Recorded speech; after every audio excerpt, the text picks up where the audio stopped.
Good morning, everyone. It is a beautiful, crisp spring morning, and I'm out here to pick my strawberries. So I wanted to do a little strawberry video and just talk to you some about what I've done to get to this point with the strawberries. I've got both everbearing and June-bearing strawberries in this bed.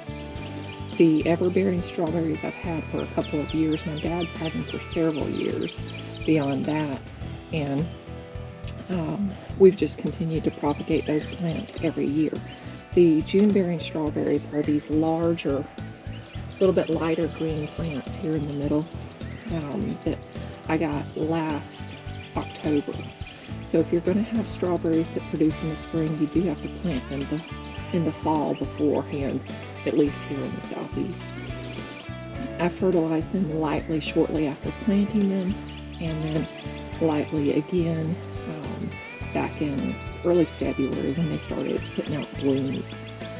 So strawberries are really disease resistant plants, so I don't have a lot of trouble with anything like fungal disease. Sometimes you'll have some bugs that start getting on them early in the spring. Slugs are one of the biggest things that really like to get into your strawberry plants, or at least the fruit, and eat those. So what I found that worked great, because I did have a little bit of a slug problem when I first started getting berries out here, I started using this slug and snail bait, and this worked great. Here in east central Alabama, where it's a pretty warm climate, June-bearing strawberries will actually start making in mid-March. They don't really get into full swing of making the berries until maybe late March, early April. The everbearing strawberries that I've kept for a couple of years really don't start making well until late April, early May. So they're also a much smaller plant. I'm going to show you the difference. This right here is a June-bearing strawberry. They get a lot taller and throw out the little runners, not really runners, but the little vines that have the strawberry at the end of it, kind of off the plant. The everbearing plant is kind of a darker green, and it's a much smaller plant. It usually produces smaller strawberries, and the strawberries tend to be closer to the ground, closer to the plant. The everbearing strawberries will produce their largest crop in the early spring, but will continue to make some berries throughout the summer. Now, I decided to go with June-bearing strawberries because the everbearing continue to make throughout the year, so I have to keep dealing with them. And at the time that they're continuing to make in the early summer, I'm beginning to get crops off of my summer garden, and it makes it difficult to continue dealing with strawberries. So I wanted to just deal with strawberries in the spring and be done with it and move on to my summer vegetables. So that's why I'm going to focus more on the June-bearing strawberries moving forward. On this end, these are all of my everbearings down here. So much smaller plants. These are just the ones that I divided up in the fall and brought out here. There are a few little berries that I see down here. I'm about to pick strawberries. So this is a nice little berry for a everbearing plant to produce.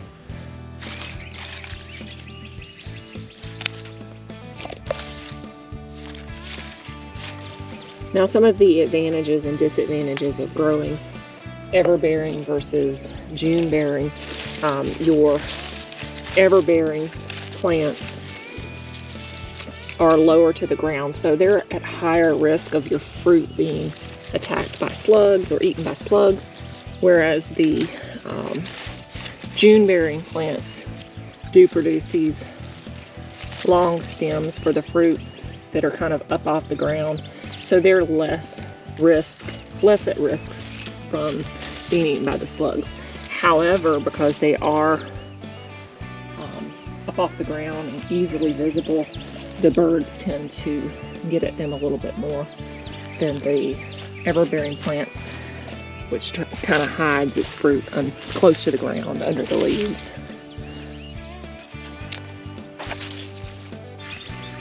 Now additionally, with pros and cons of the different types of plants, some people may consider it an advantage to have plants that produce throughout the growing season, whereas some people, like myself, would rather just deal with the strawberries early in the season and be done with it.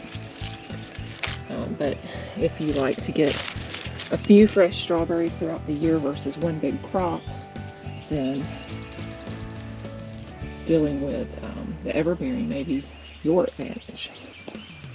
This is the slug bait right down here, these little pellets, and I just lightly sprinkle them around the plants, and that will completely knock out any slug activity. And this is a strawberry that has been pecked by a bird, and the reason I say bird versus slug on this one, it was facing up like this when I picked it, so it was out in the open, so a bird definitely got to that. It looks like little sharp peck marks. Again, if you're putting the strawberries up in the freezer and you're slicing them up anyway, you can just cut out any bad, but if you're trying to make pretty desserts with whole strawberries, you don't want to have a lot of trouble like that.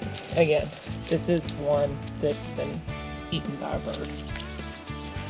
Now, one of the things you can do if you're having a lot of your berries eaten by birds, you can cover this with a net. This is a pretty large area, but they make some mesh nets that you could cover this with to keep the birds out of it. In my case, I'm not really going to deal with that. I'm just going to share some of my berries with the birds. Another thing that I wanted to point out, when you plant your strawberries in the fall of the year, they are cold resistant, they're hardy plants, but I tend to mulch mine down heavily with pine straw. So these plants really come out of the pine straw more in the spring, but that mulch, light mulch layer over the plant kind of helps them tough out the cold weather throughout the winter. And strawberry plants like slightly acidic soil, so as the pine straw breaks down throughout the year, it makes your soil more acidic, and the strawberries enjoy that. They make more berries and are healthier plants with that acidic soil.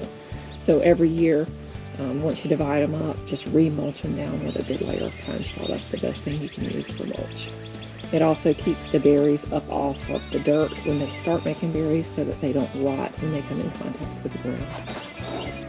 And last but not least on the strawberries, I do have this one box of everbearing strawberries here in the very back.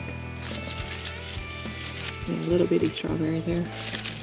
These are just starting to get bloomed out and should start making berries soon. We got some nice sized green berries on here.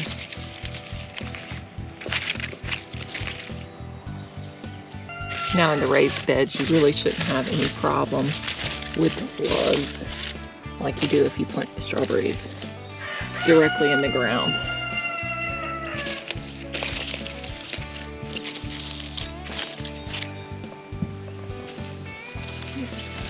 From us.